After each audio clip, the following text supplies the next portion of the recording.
God, indivisible, with liberty and justice for all. Everyone, please bow your heads. Lord, we thank you for allowing us to be here today.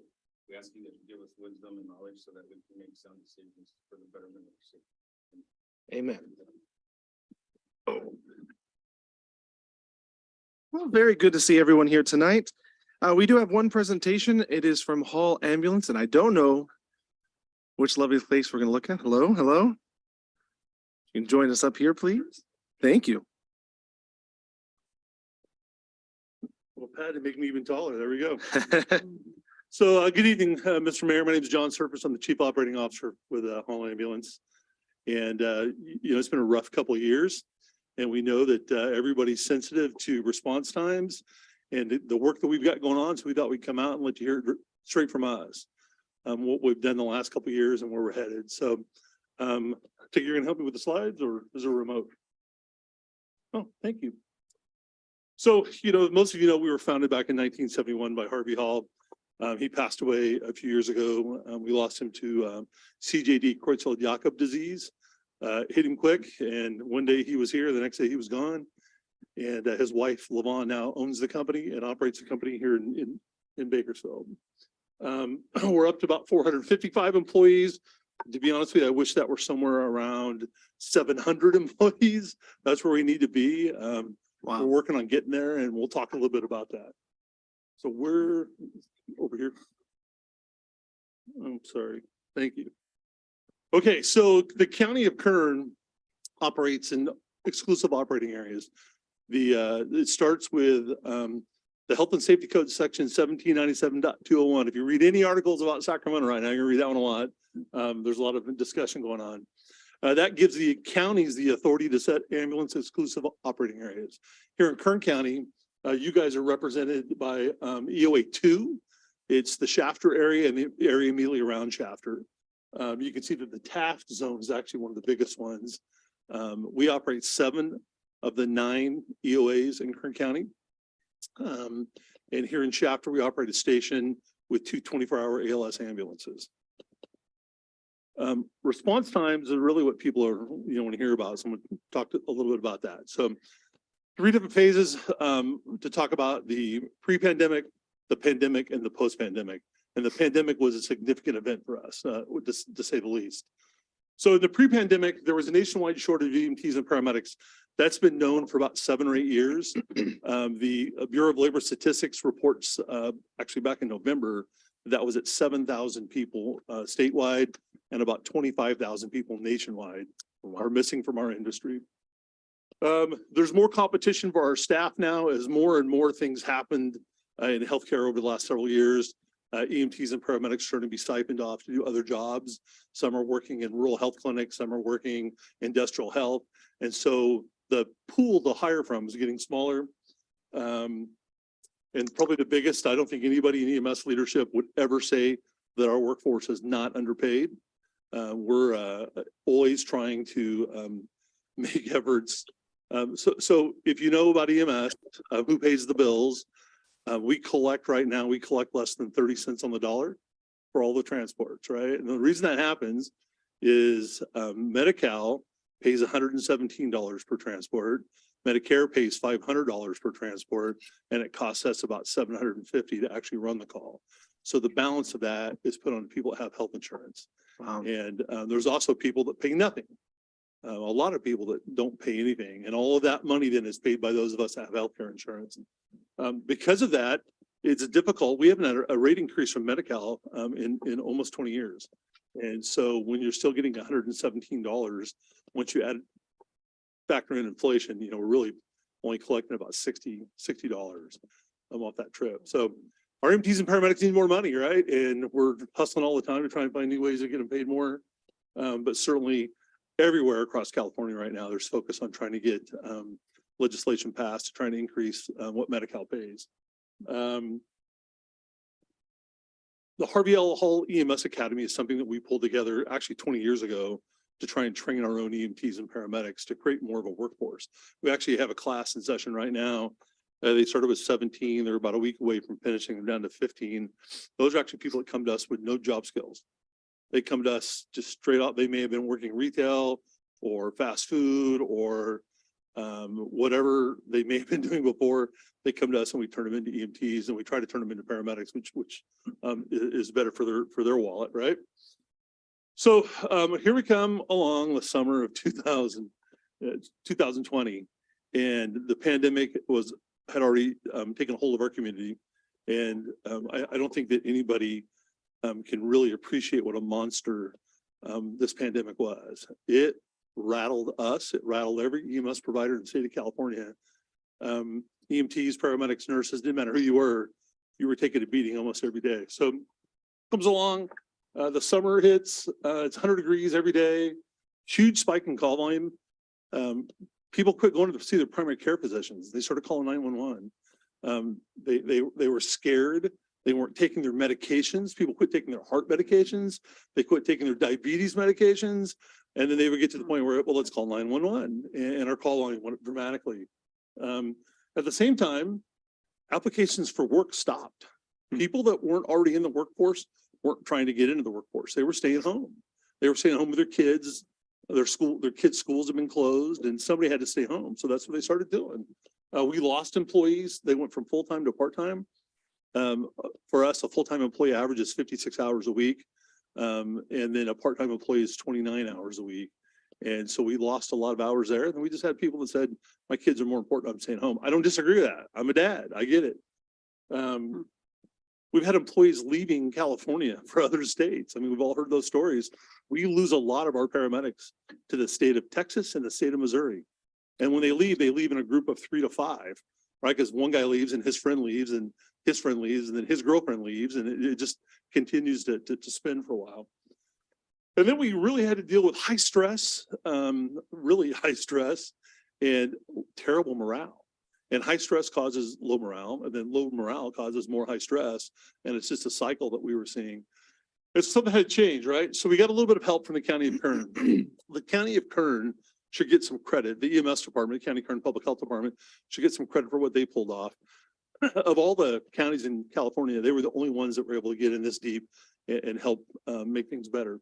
So they had some money come in through federal grants, and so they actually called for strike teams. A strike team is a group of 5 ambulances that come from another location to come and help, right? And they had a couple strike teams that came in to help us during that summer, just to help us decompress, let our employees catch their breath, right? Let them start focusing on their families a little bit. That's just for a couple of weeks, but just that couple of weeks, been a big deal. Then the county found a traveler, like you have traveling nurses at the hospital. We now have traveling paramedics and EMTs, right? And we'll talk a little bit more about that in a minute, but the assistance from the county was off and on for 2020 and 21. But it did again have some relief for us, but it really didn't affect response times. Our response times were horrendous. They were terrible. 2022 hit and the ambulance strike, the federal grant money dried up for the county, and they passed on the financial responsibility for the outsiders to us, right? And it's taken us some time to learn how to manage that. We hired over 7,000 deployed hours last year.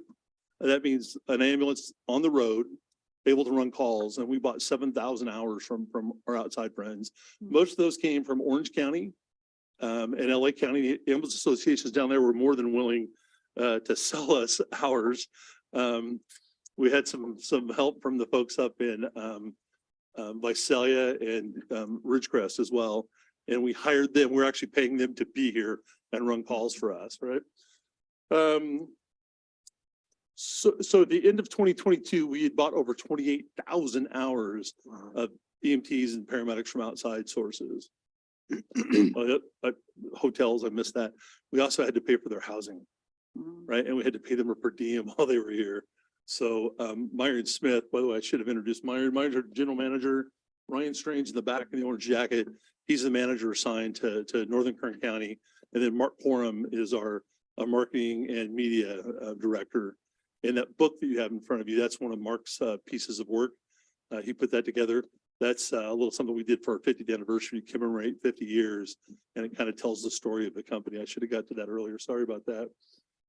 So then in 2022, we were getting help from Liberty Ambulance up in Ridgecrest. They had a few extra hours here and there, and they were coming down and helping us with some of the critical care transports, nursing unit transports, and they also ran a few 911 calls for us. And then we ran into these folks from Pro Safety. Pro Safety Rescue is a company here in Kern County that does construction site, oil field, heavy rescue, stuff like that. And they had some EMTs and ambulances, and we've hired them under our contract with the county. They're actually a subcontractor for us, as is Trinity Safety, another oil field and construction safety company. And they're actually under contract with us. They don't have a contract with the county, we do, and they work through us. And we have them deployed every day right now, handling some of our workload. We purchased originally from Pro Safety about 8,000 hours. The good thing about the local talent, we don't pay for hotel rooms and we don't pay per diem. Yeah. We just pay the flat rate, right? And that's a little bit cheaper for us. And they've also all agreed, if you go and look inside a Pro Safety ambulance or a Trinity ambulance, they have all of our electronic equipment. They have our radios, our communication systems that talk to dispatch, our patient care record system, everything that we have, they have, and they all agreed to do that as part of the subcontract, right? And this says Trinity Safety's in the process. They deployed last week finally. So the total cost last year for us to hire outsiders was $7 million. So if you can imagine the city of Shafter suddenly, like, hey, we got to come up with $7 million. You had your budget meeting earlier, right? You just like, you want to do what? And so can you imagine going and having this conversation with our CFO and our controller, and we're spending money to take care of things. And they knew we had to do it, but it was still uncomfortable for them to see us taking. So the boss used to tell us all the time, build up a rainy day account. One day you're gonna need the rainy day fund. We had the rainy day fund, and that's what got us through the last year was the rainy day fund. So glad that was his position in life. I'm glad that our CFO upheld that theory. So, $7 million was a lot of money for anybody to spend. Post pandemic, here we are now. We're I guess officially on April 1st. It was not an April Fool's joke, but the pandemic suddenly now lost a lot of its meaning, as a lot of the orders from the governor and from public health director statewide expired, right? No more mask mandate, things like that, right? So we now have to hire and train a lot of people, right? In 2023, we'll have 3 EMT academies and 1 paramedic academy that we'll run in-house. We run them in concert with Bakersfield College, and it's an incredible program. Myron Smith was, before we started our program, Myron was the program director at Bakersfield College. So we got the right staff to pull it off and do it ourselves. Some of you may remember Brent Burton from years ago from some of the stuff up here, and we would send him out to do the community chess and about other stuff. He helped set up our EMT academy, and now he's with the college. We got a strong bond with Bakersfield College. We have to keep hiring and training people, and there's still people are still suffering the effects of COVID. I don't know, did they pass out a little magazine kind of thing too? Yeah, so Myron, Mark Forum produces that, and Myron read through that, came on afterward and said, "Oh, it's your manifesto," because all the articles, it turns out, were written by me. It was just my thoughts on the pandemic, right? And you can take a look at that when you get a minute, and you'd be like, "Wow." I mean, everything I'm telling you is just expanded on in that. So to continue on, we gave our employees a 6.5% pay raise. There's not too many folks giving out 6.5% these days. As interest rates are going up and the money in the bank is shrinking, we went 6.5. We really wanted, when Myron and I sat down with our financial folks, we were thinking 12 or 15 or 20, right? Because that's really where we need to be to attract good talent and keep it. Of course, our ceiling for salaries is impacted by Medi-Cal reimbursement rates. We've done some pretty cool things. Mark Quorum.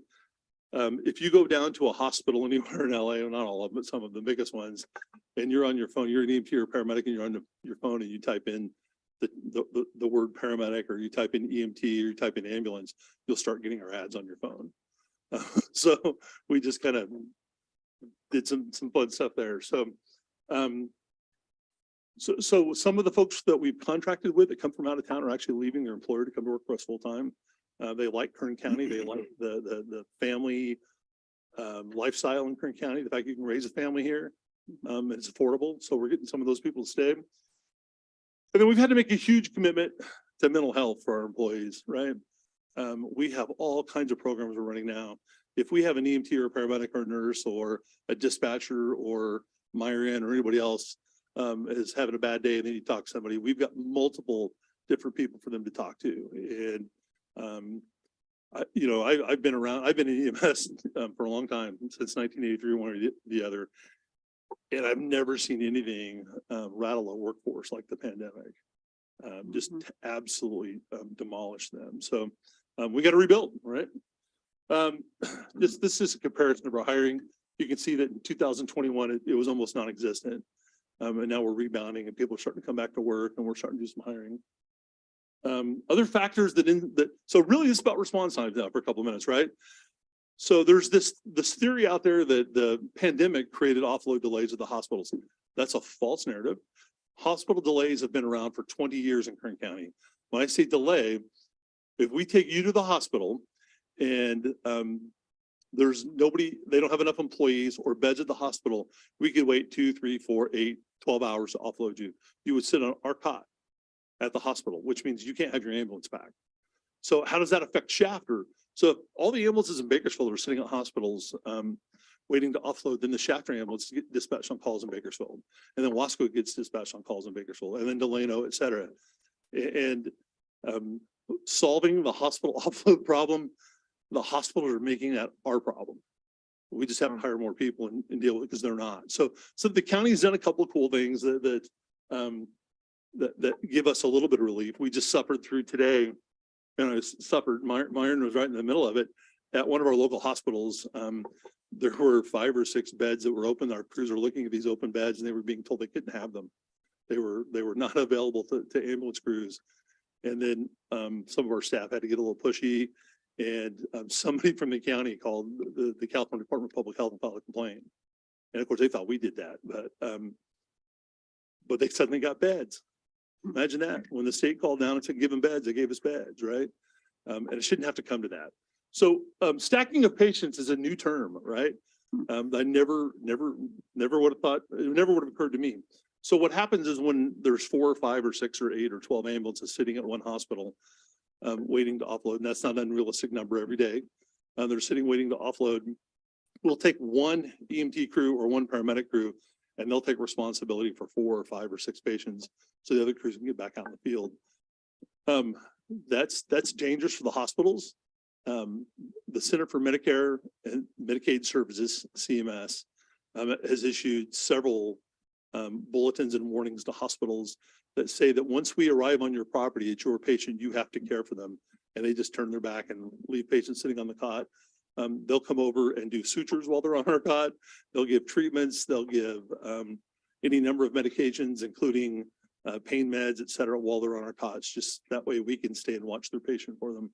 And we're in a constant fight with the hospitals, and there's no other word to use but fight. So,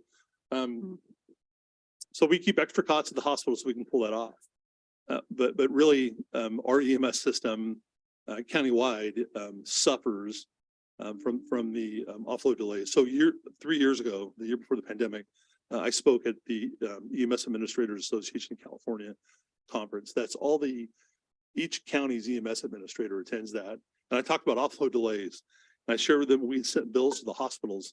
The bills that year for offload delays were $6 million. Of course, we didn't get a penny. Nobody gave us a check, right? But at least it got their attention that, this is how much you're costing us.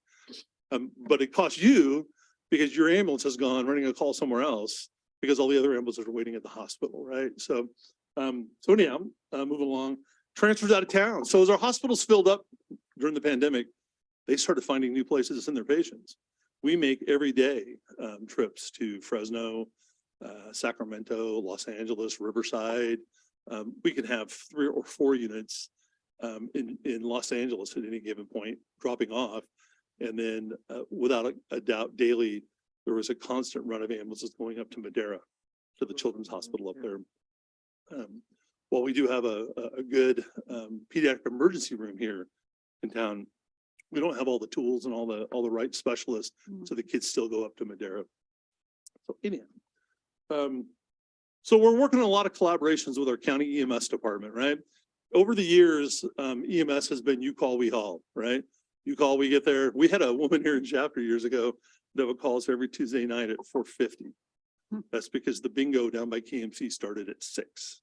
And so we would pick her up, drive her down to Kern Medical. She would get off the gurney and walk straight up the hill to the Veterans Hall for her bingo, Wow. right? Yeah, so we had to get the police chief involved in that, right? That's not just one instance of that. We had an incident on the highway last night on I-5 that went kind of weird like that. So this happens every day where people are calling 911 and abusing 911. And we know that has to change. Our county agrees it has to change. Our county public health director, Brent Kerrigan, agrees it has to change. So we started telehealth. Telehealth is in your community now. Every ambulance you see, whether it's ours or one of our partner ambulances, they have an iPad. And when they get to your house, if it's a low acuity medical event, they get the doctor on the phone and you and the doctor have a conversation, and the doctor may be able to call in a prescription for you or connect you with some other type of support that is much more appropriate for your medical emergency than taking you to a hospital, which is the most expensive way to take care of your medical problem, right? If all you need is a medication renewed, so you get our bill, then you get the hospital bill, you get the doctor bill at the hospital, you have to get home somehow, and now you've spent $1,500 where you could have had a medication delivered to your house, right? And so we are really, it just rolled out. We've had some growing pains with it, but we're starting to see some progress with Tele 911. In Bakersfield, we put a new program in. The county authorized starting the 1st of March. We actually have our paramedics now on vehicles some of them by themselves as first responders, and they go in on scene and they decide whether they need BLS or ALS ambulances to come, or they break out the iPad and they do the telehealth session and save the response. That means, again, for Shafter, that means that we're not calling Shafter into Bakersfield to run calls when we're backed up.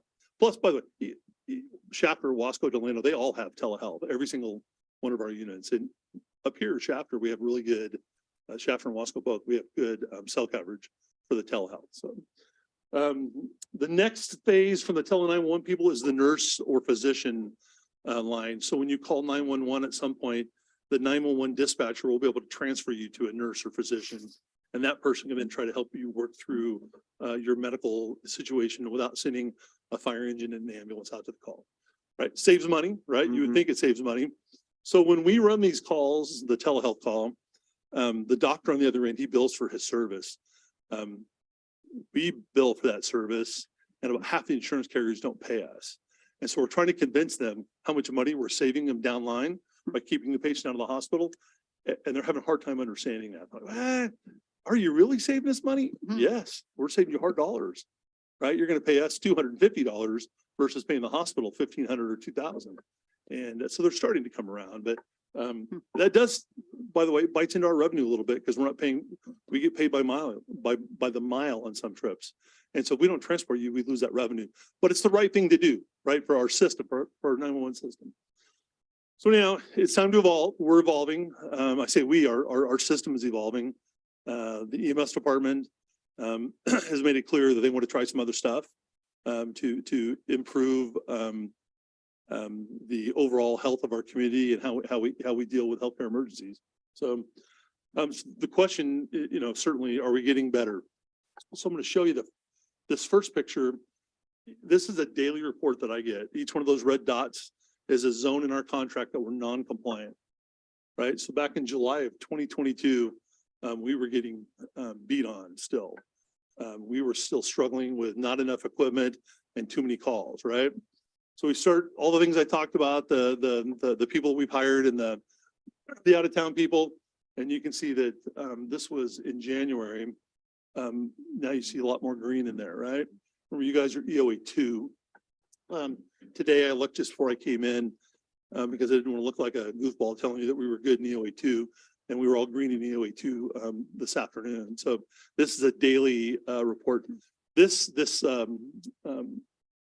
Although it's a written report for me, every call that we run goes to the Kern County EMS department, and it goes through a software that they purchase.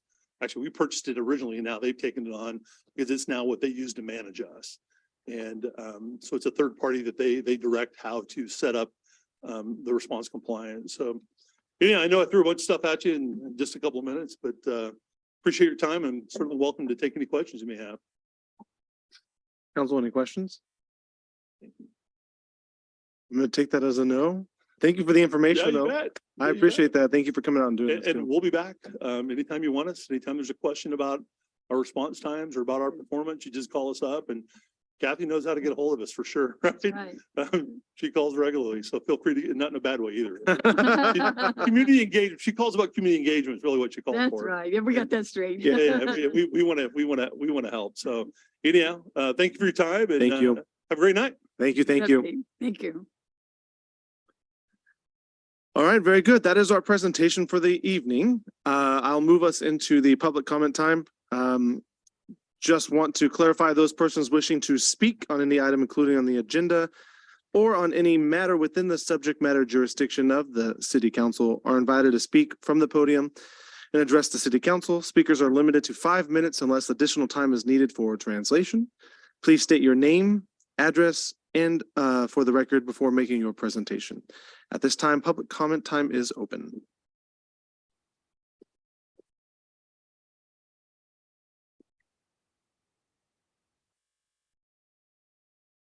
Good evening. My name is Randy Taves. I live at 240 Elm Street in Shafter. Good evening. Recently, my wife had our kitchen redone just the way she liked it. It looks really nice, but one thing I wish we had built in is a drawer that slides in and out for our trash. Since we don't have a drawer, we bought the most attractive trash can we could find. And in the bathrooms, we have little trash containers kind of hidden behind the toilet, not in the center of the bathroom floor. Maybe you can see where I'm going. There are some areas in Shafter that weren't designed with an alley, but many of us live in an area that was designed with an alley with a specific purpose, basically grandfathered in, of providing access to water service and trash pickup.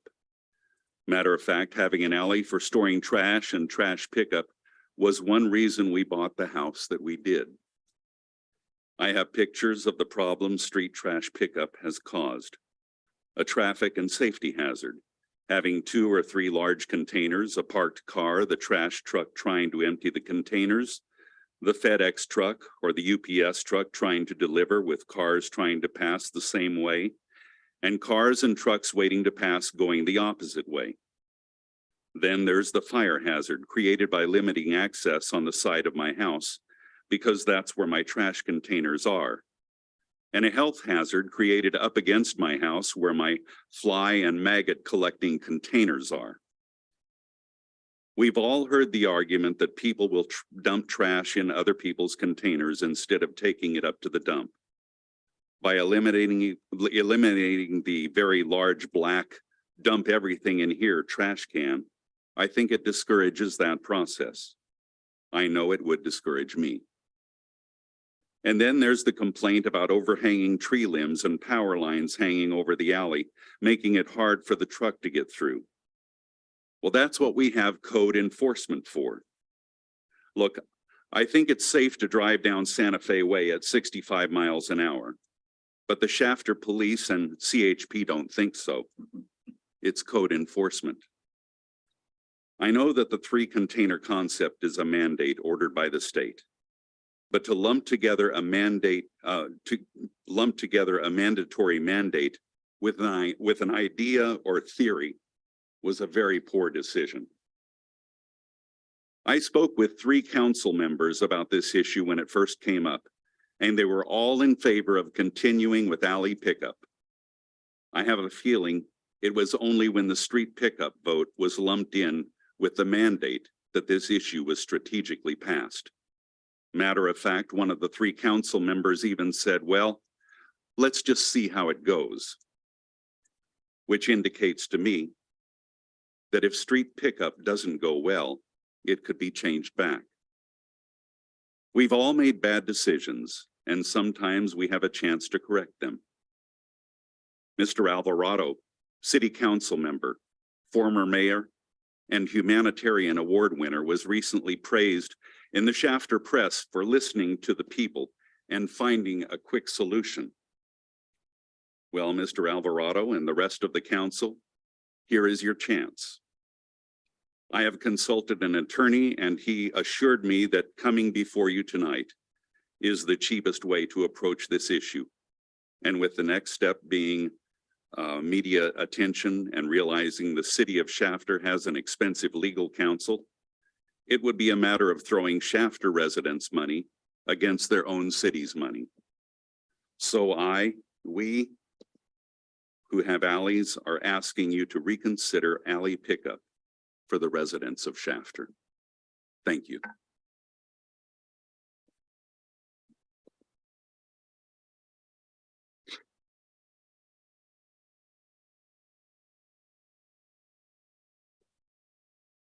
Sorry, I apologize. Thank you very much. Is there anyone? Yes, is there anyone else with public comment? I wasn't prepared for this or whatever, but I came from work and I was like, I gotta get this out there. I don't agree with the trash being in the bins, only because it's on my street. I live at 200. My name is Irma Montoya, live at 200 East Euclid Avenue. My trash hasn't been picked up for the first 2 weeks. It's going on 4 weeks now. This Thursday will be the 4th week. I got 2 trash bins sitting out there. I got arthritis kicking in and I cannot be dragging these cans back and forth into the yard. So I told them, I've been calling the city of Shafter and the trash people, asking them to pick them up, because that's what we were told. Once we got these trash bins, all you had to do was call in and they would come and pick them up.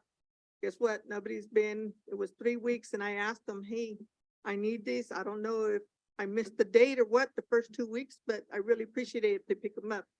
The wind's been blowing, the trashers, I told them that the trash is overfilled. I got trash in front of my street now. We got an alleyway, we should use it. Why waste the alleyway? It's, you know, it was the best place for the trash doesn't belong in the front of the street. It's just terrible that we have to drag them out there and sort our trash and all this. If you want to go with the bins, that's fine, but let's put it back in the alley where it belongs, not in the front of our yard where it looks like there's trash all over the floor, you know, all over the ground, where we have to be picking up the trash from the ground. It's like we don't have a city sweeper. We haven't seen the city sweeper come through. I got neighbors at apartments across the street from me where they park on the side of my house and they just throw trash. I usually get out there and clean it up, but I'm getting up there. I work 10 hours a day, 12 hours a day sometimes. I can't be cleaning after everybody. It's like I just want the trash cans back in the alley. So it was a lot easier for me to do it, you know, take the trash out there, not in the front of my house where it shouldn't be. It just looks ugly on the streets and trash all over the place. Just thrown there for these winds. Thank you. Thank you.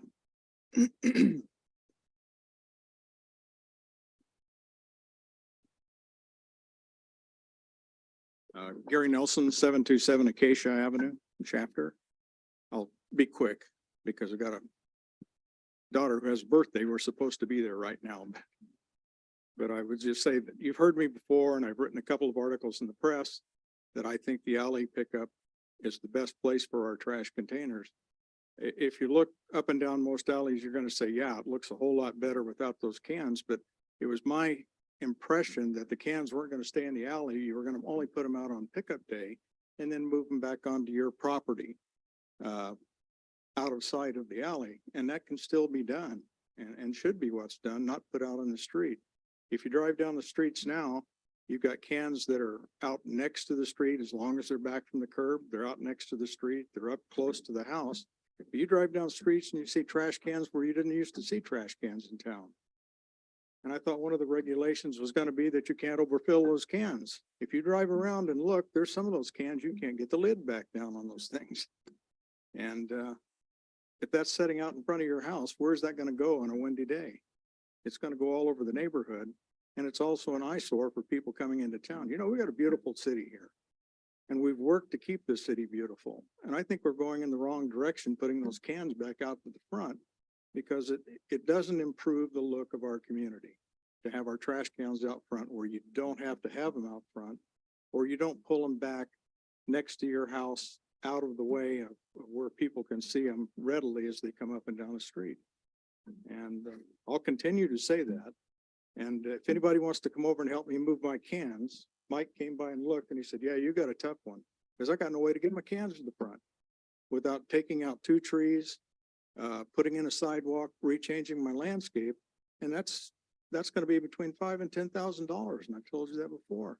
And it's not something I can do or I want to do whenever I built my house with the intent of alley pickup for the trash. And if you look at our alleys, nobody's keeping those up now. I got potholes up and down the alley.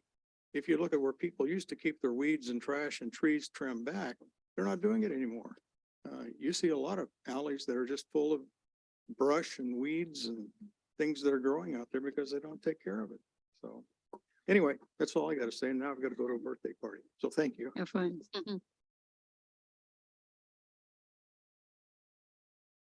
Very good. Any other public comment?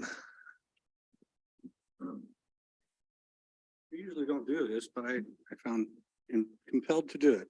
I moved to Shafter 3 years ago because Shafter reminded me of the town I grew up in just north of here called Clovis. They too had alleys and homes with garbage pickup in the front. The part that confuses me is earlier we watched Halls present rising cost. So I measured from the front of my curb to the curb across the street. It's 40 feet. I measured from fence to fence in the alley, it's 20 feet, exactly half. So if the garbage company wants to be more efficient, they should pick up on one side of the alley. Would be far more efficient than going up and down the street twice for the same part. Doesn't that, I mean, it's kind of confusing that we're trying to be efficient, that we're not efficient.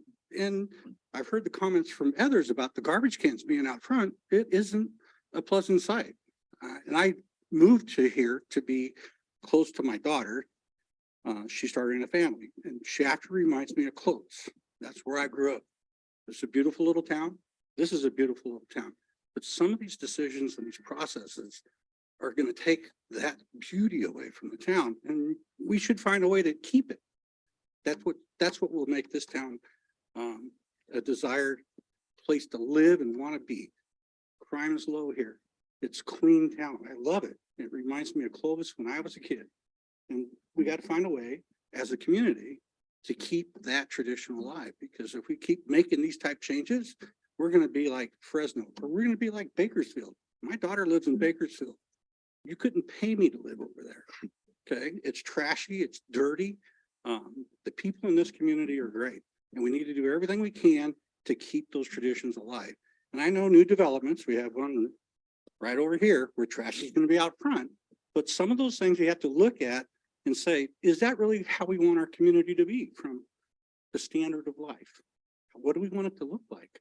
What do we want our kids to grow up in? And I heard someone else say, oh, there's apartments by me and they have garbage. I walk 4 miles to 10 miles a day to help keep my diabetes in check. And I do see different, where I walk, I see different things. And when you get away from alleys, you see a lot more garbage on the street. So it is, alleys may not be efficient for builders, but it sure made it desirable to live here long ago. And keep that in your mindset as you do planning downstream. I know it's more expensive for the builders because they want to do, hey, housing density and all that stuff. That's garbage. Okay. Just got to figure it out. Thank you for your time. Can I get your name for the record? Jim Armstrong, 717 at Casey Avenue. I live next door to Gary. Thank you. And my dad was part of politics for California for 48 years. So Any other public comment?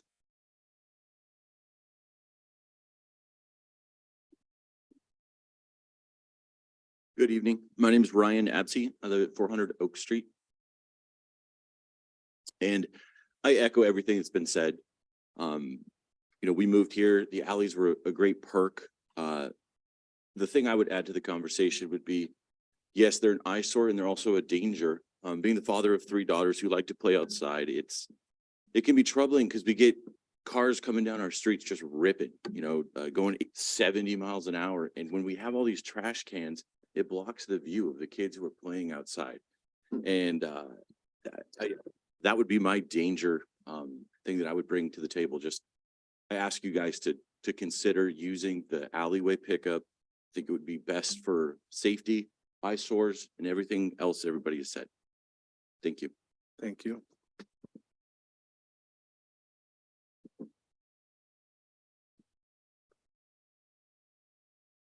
Any other public comment? I'll make sure I give ample time for everybody. Yasmina, anything before? Okay, very good. Okay, with that, I will close public comment. Just a note for those who have come and addressed. I know all this stuff has been written down from both our city manager and a public works director.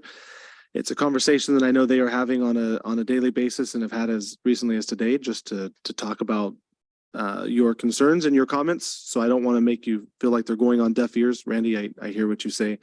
I don't want to make you feel like they're going on deaf ears. I believe they will have something to present back or a conversation to have back for everybody, because again, we want to make sure your guys' voices are heard in this matter.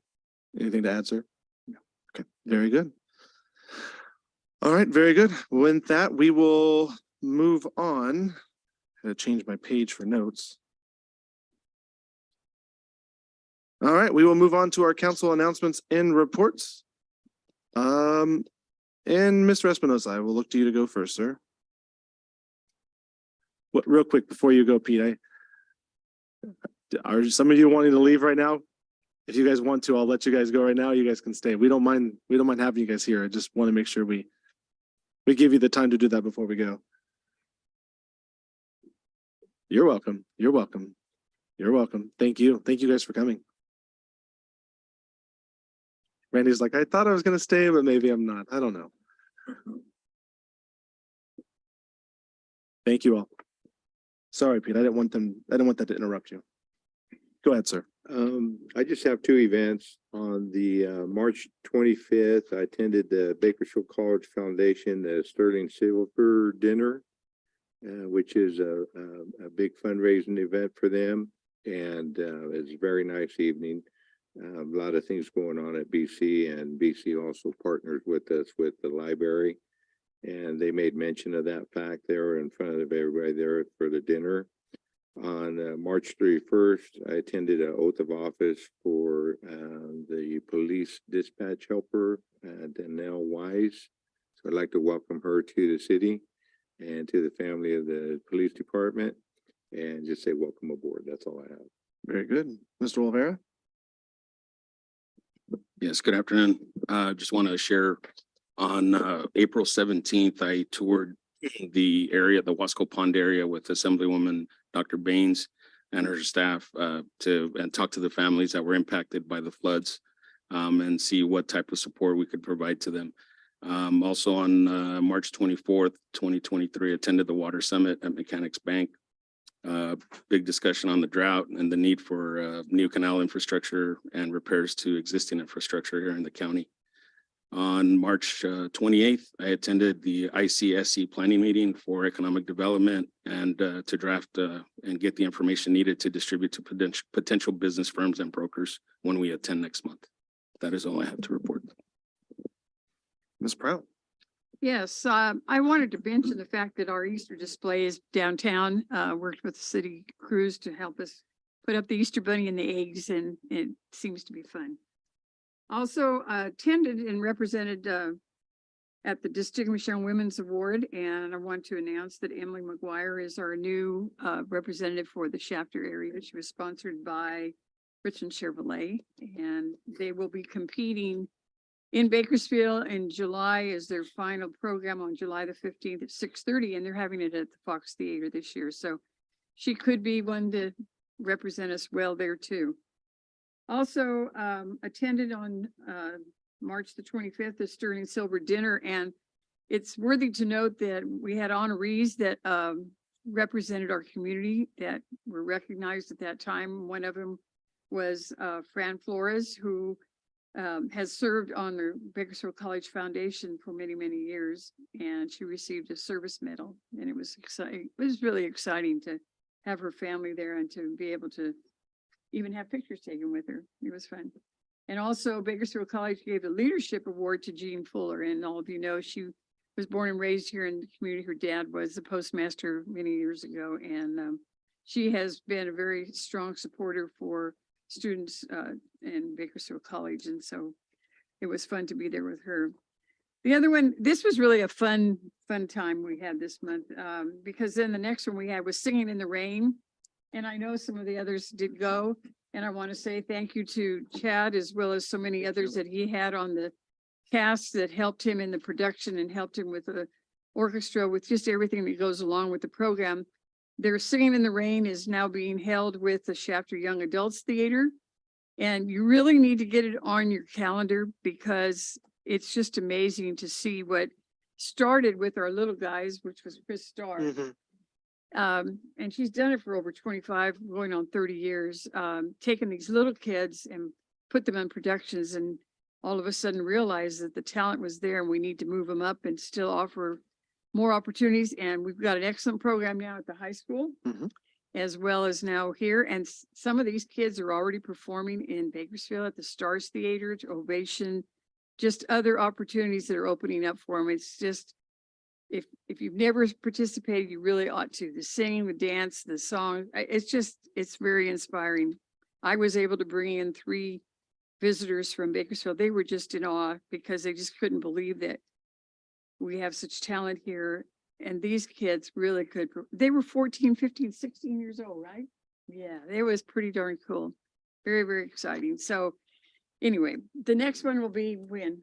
I can't, we're trying to prepare for end of the year. I know the children's is going to be coming up this summer, but we're trying to prepare for a couple of them through the end of the year. Yeah. Yeah, we gotta watch for it.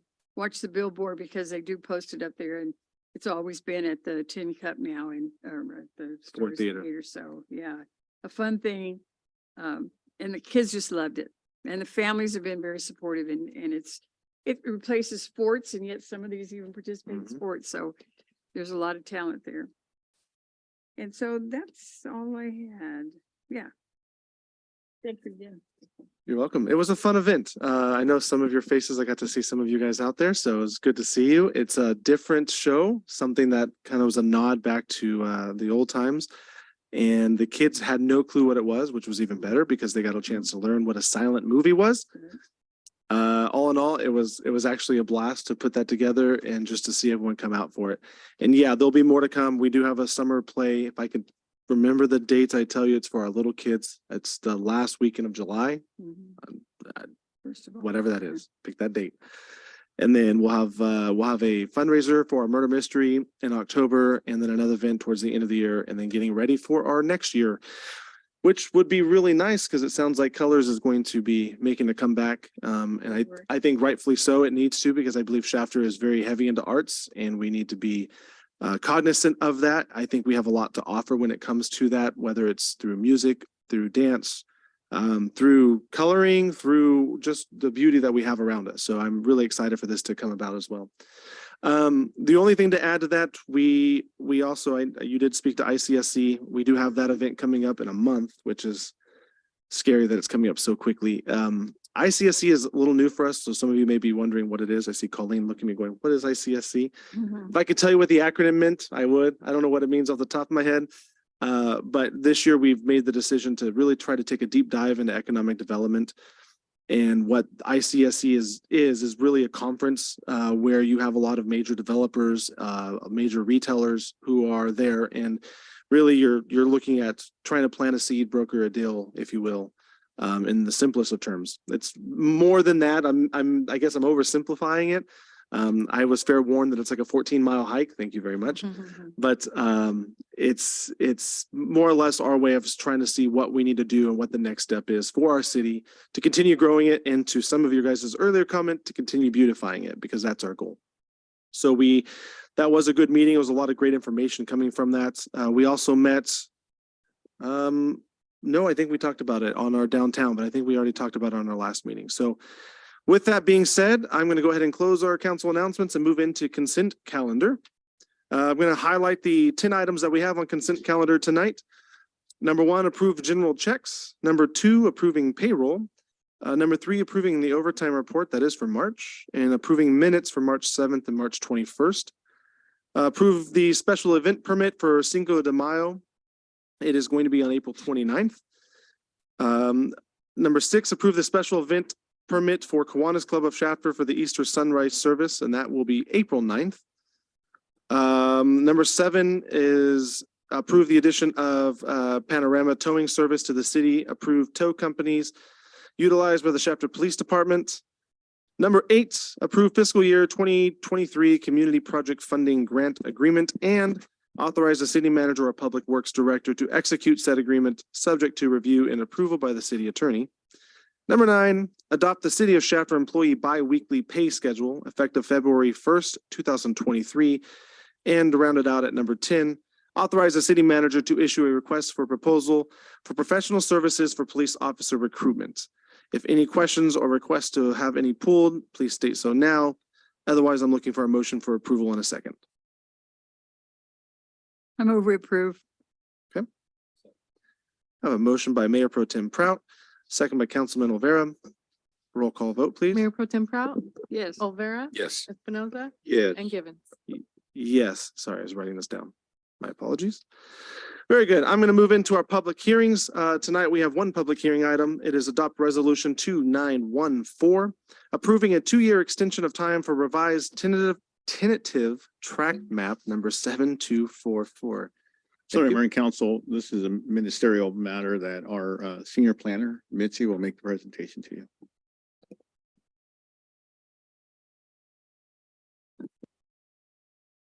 Good evening, Honorable Mayor and esteemed members of the City Council. This is a public hearing for an extension of time for tentative track number 7244. As you can see on the map, this project is located on the north side of the 7th Standard Road between the Callaway Canal and the Bryant Current Canal. The extension of time for this tentative track is requested to allow the developer for additional time to prepare and complete a final map. It is important to note that this extension of time does not alter or change the original approval of the project. As you can see, the original approval of this project had 395 single-family residential lots, 1 city lot and 1 landscape lot, 1 private street lot, 1 common lot, 1 school site, 2 park sites, 1 sump lot, and 1 drill site. This project in the future would be eligible for 1 additional 2-year extension time, which would be discretionary. Do you have any questions? Very good presentation. Thank you very much. At this time, I'm going to open up for public comment. Public comment time is open for the public hearing noted on the agenda. All right. Seeing no public comments. Council, any questions, comments, concerns? Very good. If hearing none, I am looking for a motion for approval and a second, please. A motion to approve. Thank you. I'll second. Very good. We have a motion by Councilman Olvera, a second by Councilmember Espinoza. Roll call vote, please. Mayor Pro Tem Prout, Yes. Olvera, Yes. Espinoza, Yes. and Givens. Yes. Moving on, we have one management report item for tonight. It is our first Friday's street fair events at the downtown square. City Manager. Certainly, Mayor and Council, as you know, sometime back, the City Council had a couple of volunteers among you. We had Councilmember Olivera and you, Mayor to participate in the formation of a ad hoc committee to help organize, coordinate the theme of Concert in the Plaza. And so since then, we've had a series of meetings, which at this time, we'll have Rachel give you a staff report. We're ready to move forward with the next steps in those efforts.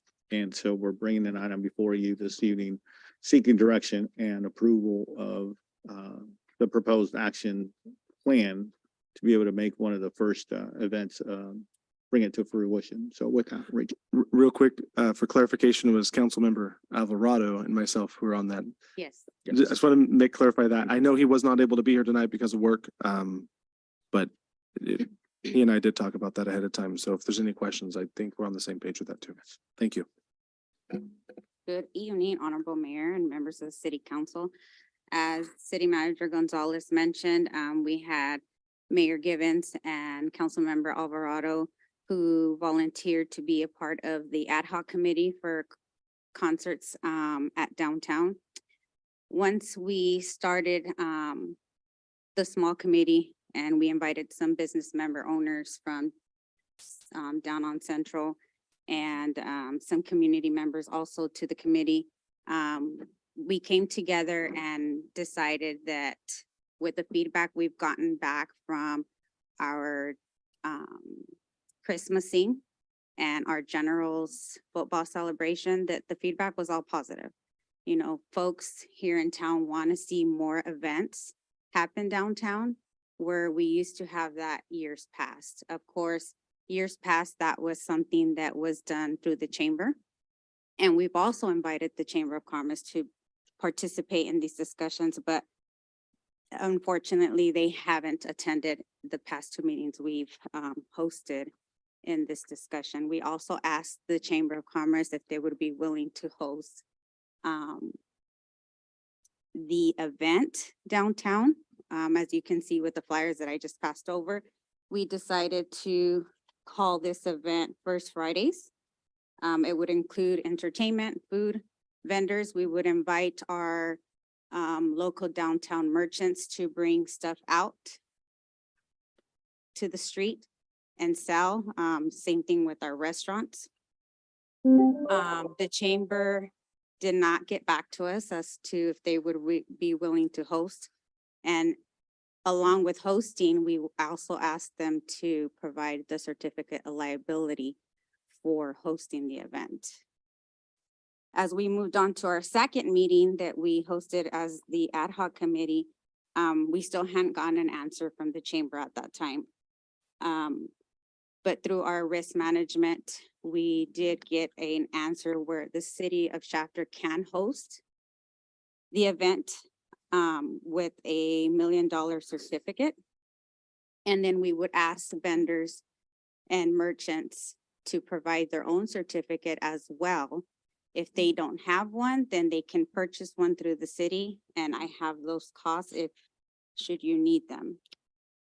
So what we're asking tonight is if the Shafter City Council will approve the city of Shafter hosting these downtown events that we're proposing. The first one being June 2nd and our second one being August 4th. In addition to hosting, also to carry the $1 million certificate of liability through the city's risk management. I'm available for any questions, should you have any. I'm going to add to it just a little bit, if that's Okay. okay. Yep.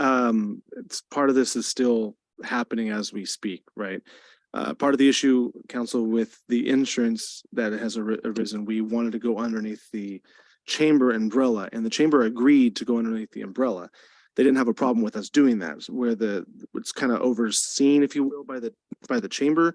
The problem they're having, which I didn't realize this was a problem, but the problem they're having is with their insurance carrier, as their insurance carrier wasn't getting them the dollar amounts back, and what they were estimating seemed to be higher than what we were going to get it for from our insurance carrier. RMA, am I saying that correctly? Yes, so through the chamber, we know that the cost is above $500 per certificate per event. Through the city's RMA, it would cost us $439 to hold the same amount the $1 million certificate. So it's a little cheaper through the city. Regardless whether the city or the chamber holds that certificate liability, we would still ask all members and vendors and Mhm. downtown businesses to also provide their certificate of liability as well. Yeah, so I just wanted to clarify that. This isn't that they were not coming to the table with it. It was they were struggling because once they approached it with their insurance carrier, there was a lot of questions that they had not seemingly been asked before, which I think was a surprise to a lot of us. And it was a surprise to the chamber because they could not understand why they were being asked these questions either. They do these events throughout the year, Cinco de Mayo, 4th of July. So it's not like this is new, but it felt like there were new questions being asked by their insurance carrier. So, and Rachel probably can attest to this. There were questions coming back to us going, well, wait a second, can you clarify this? Because we've never seen this before either. Why is this such a big problem?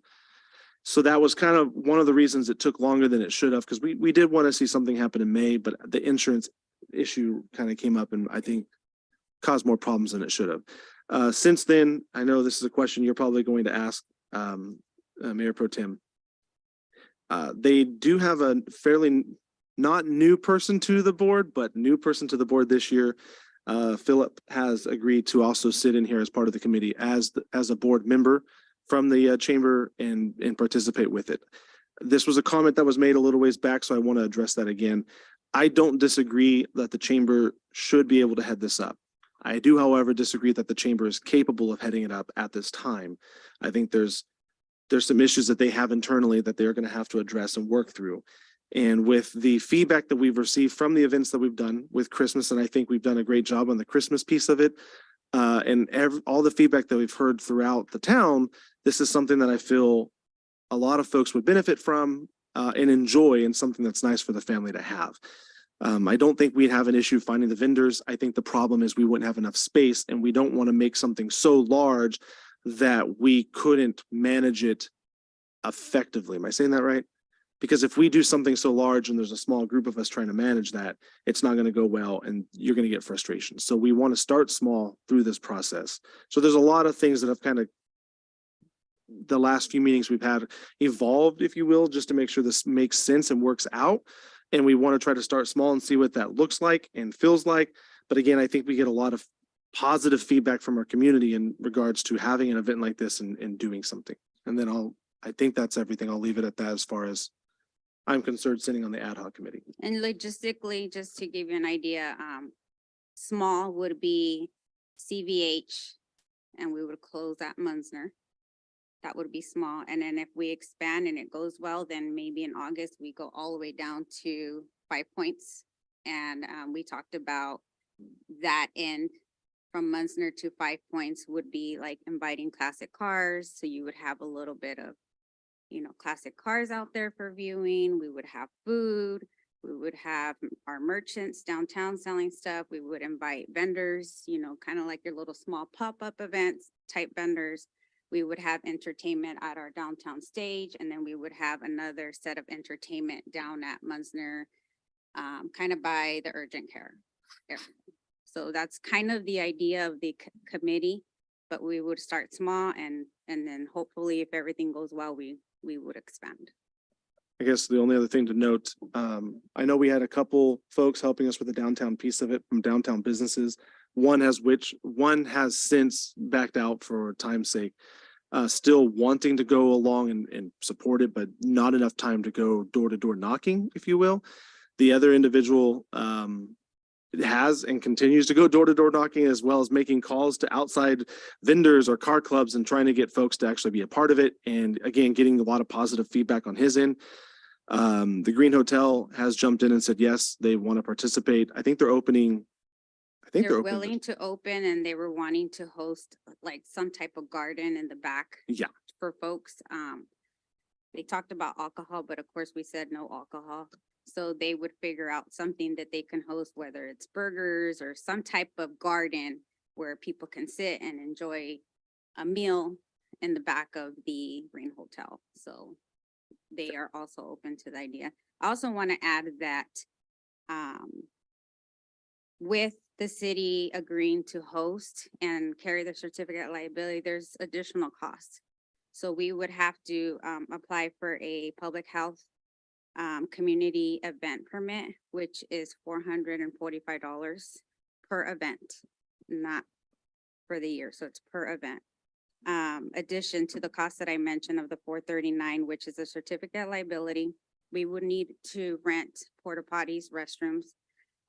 So I estimated triple of what we use for the general celebration, just because of the magnitude of people that we would be expecting compared to that event. So that would be an additional $2,000. And then entertainment, of course, we want to invite entertainment and give them, you know, an hour of stage time, and hopefully that they volunteer that time. But there's going to be instances where we might have to pay for some entertainment. So based on Angel's feedback, he's ranging that for 2 hours, could be anywhere from $700 to $900.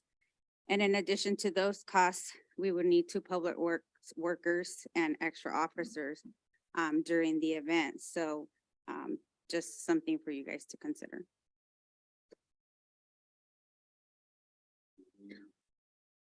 What the total of that amount would be? For the overtime, I do not. No, I mean, for the officers, the porta potty, the public works. So just for the employees. permit, your certificate of liability, restrooms and entertainment would be about $4,500 per event. That's not counting the officers and public workers.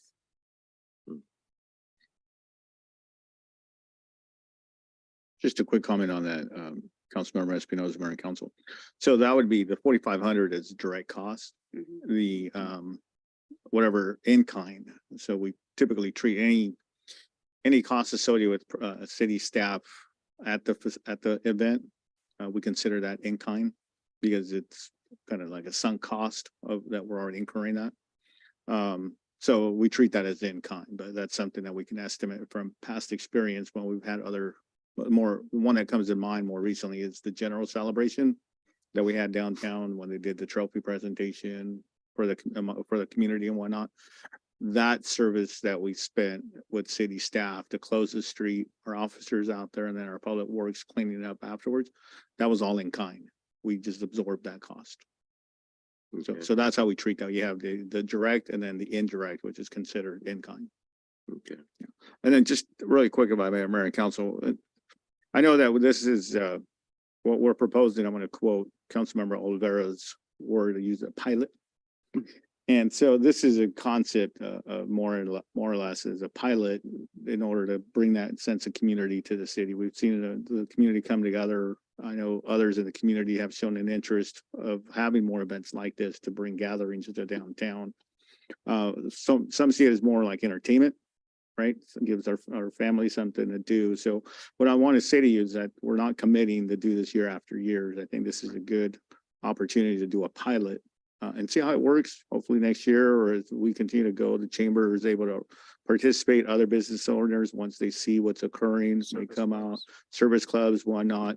But sometimes in any event, there has to be a leader that kind of kickstart things, right?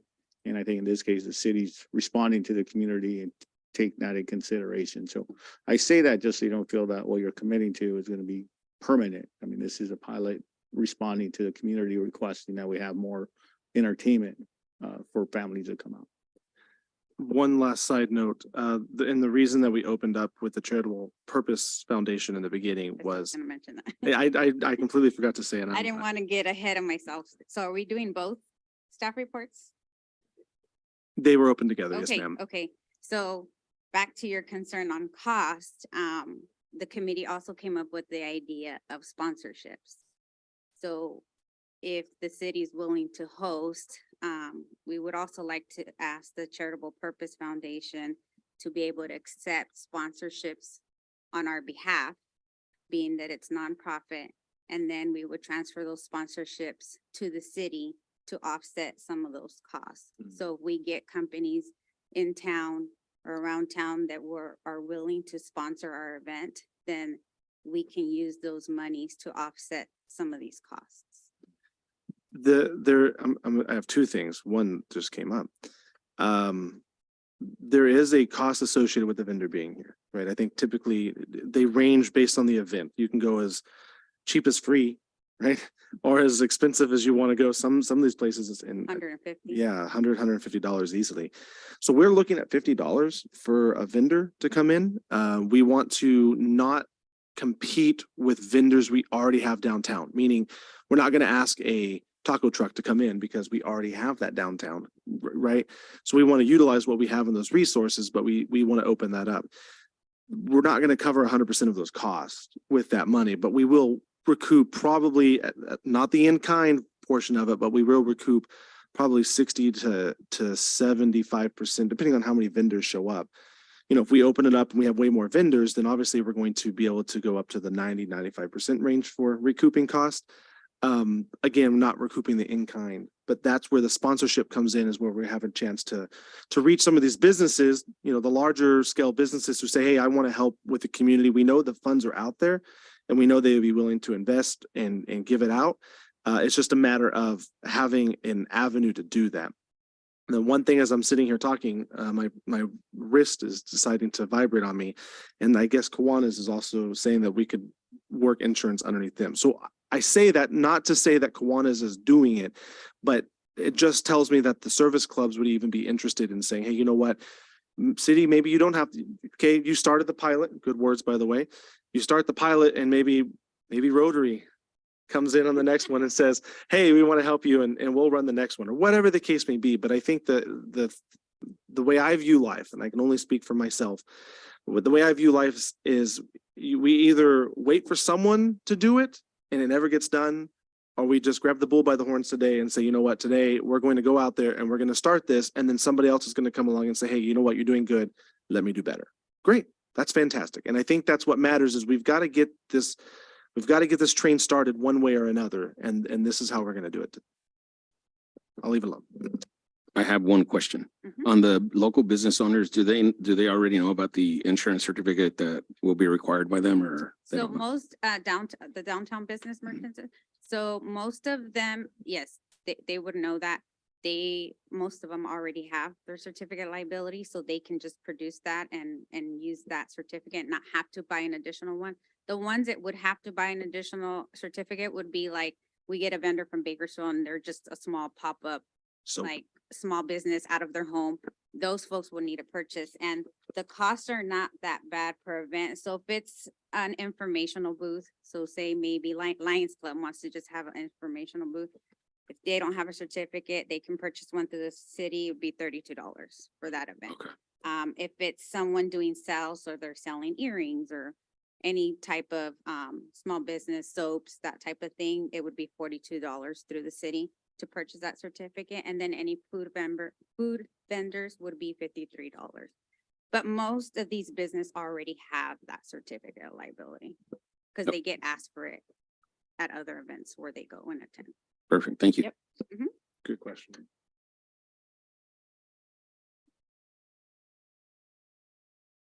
So tonight we're looking for, So two approvals. One, the charitable purpose to approve to accept the sponsorships on behalf of the city. And then the second approval would be for the city to host the event and hold a certificate of liability. And then to keep in mind the costs that are that I mentioned earlier per event that could hit our general fund if we don't get the sponsorships. So being mindful of that. any other questions, comments? Okay, folks, with that being said, I am looking for an approval on the recommendation as read. I'll motion to approve. I'll second. One moment. Okay, I have a motion by Councilmember Olvera and a second by Councilmember Espinoza. A roll call vote, please. Mayor Pro Tem Prout, Yes. Olvera, Yes. Espinoza, Yes. and Givens. Yes. Thank you. Very good. I'll close that by letting you all know too, the ultimate goal when it's all said and done is just to work in conjunction with the businesses downtown, other events that are downtown. Just trying to find a way to create that stream. It's not a revenue stream per se for us, but it is a entertainment family stream for community. So that's the important piece of it. All right. With that said, there are no additional management report items. City manager comments and reports. So the mayor and council, just a few items. By the way, ICSC, International Council of Shopping Centers. Well, that's fantastic. We learned something new today. Um, Yeah, it's a tricky one. Just friendly reminder, Mayor and Council, we have the Leader Summit being hosted by the League of California Cities. Now the Cal Cities Association next Wednesday through Friday, 12th to the 14th. To date, we've confirmed with Senator Hurtado's office to meet, and we're waiting to get confirmation from Shannon Grove's office. Transitioning from Senator Hurtado, I want to share with you that we did receive and have received a $6 million check from the Department of Finance. I actually got to hold it in my hand and take a picture of it. Wow, all right. And also too, along those nights, we were very conscientious of exercising our fiduciary responsibility. And since we're not needing all of that $6 million today, we've deposited a high yield account to generate as much of interest income as we can off that. So Very nice. we've made that transfer into one of the high yield accounts and want to maximize that, get a little extra money. And then in consultation with you, Mayor, we are planning a council team building workshop for Friday, April 28th from 12 to 6. This is a follow-up from the strategic plan, but this will be a council retreat only to talk about the council norms that were last revised, if you can believe it, back in 2010. A lot has changed since 2010.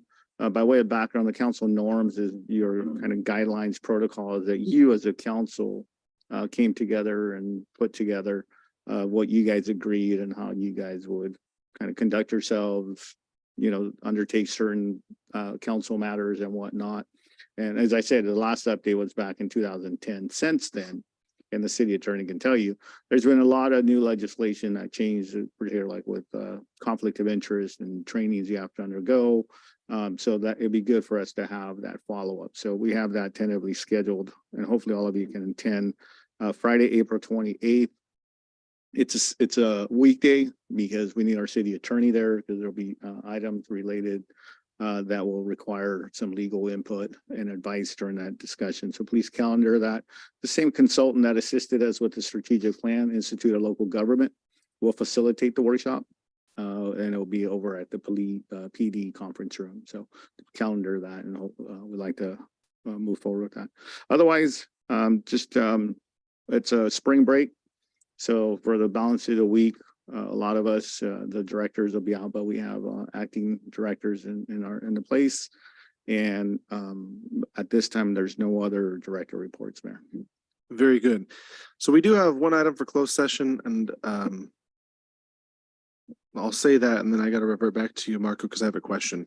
We're going to be recessing and moving into closed session. Tonight's closed session is public employee performance evaluation for city manager. My question is, we're recessing into city council. Can we adjourn the charitable? And I can do those both, or do I need to do them separate? I do separate. Do them separate.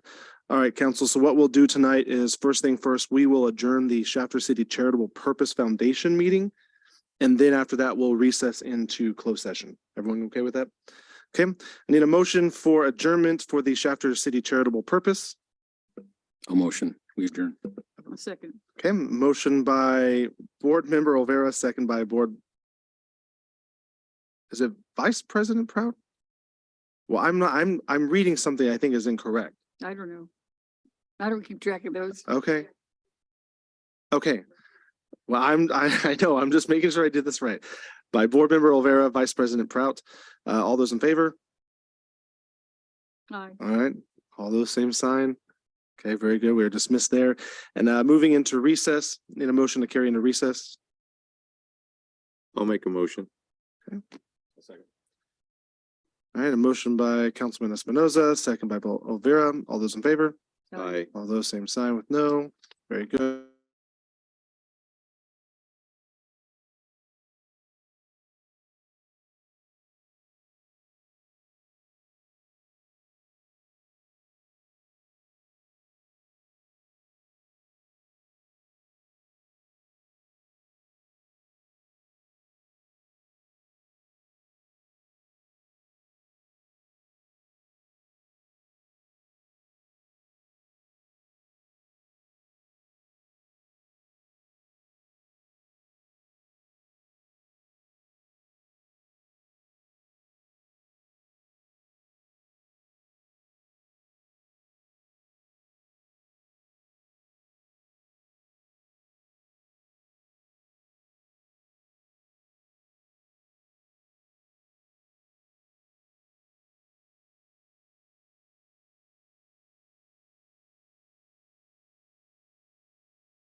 Good evening and welcome back. We are back from closed session and I'm going to ask for our city attorney for additional comments. Thank you, Mayor. As you mentioned earlier tonight, City Council recessed into closed session. All members were present except for Councilmember Alvarado.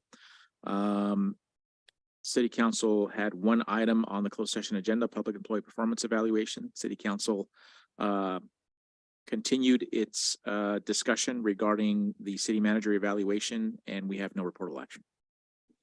Very good. On that note, I'm going to make a request for dismissal. Motion by Mayor Pro Tem, Second. second by Councilmember Espinoza. All those in favor with aye? Aye. Same sign opposed. Hearing none, we are dismissed. Happy Easter.